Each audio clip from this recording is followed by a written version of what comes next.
بسم اللہ الرحمن الرحیم۔ شروع اللہ رب العزت کے بابرکت نام سے جو بڑا مہربان نہایت رحم کرنے والا ہے۔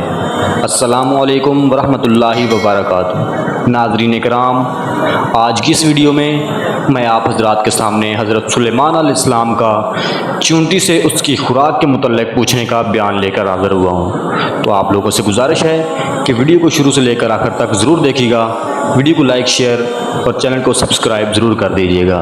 اللہ پاک آپ کا حامی و ناصر ہو۔ بسم اللہ الرحمن الرحیم۔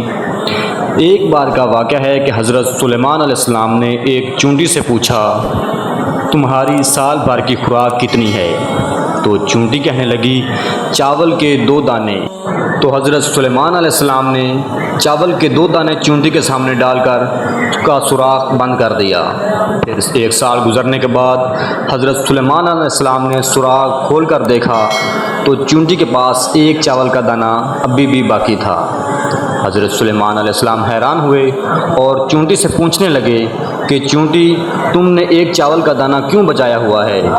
تو چونٹی نے جواب دیا کہ پہلے بات خدا کی تھی، اگر میں 2 دانے کھا بھی لوں تو مجھے یقین تھا کہ وہ اور دے دے گا، لیکن اس بار میرا رزق انسان کے ہاتھوں میں تھا، اس لیے چاول کا دانہ بچا کر رکھا کہ پھر ملے یا نہ ملے۔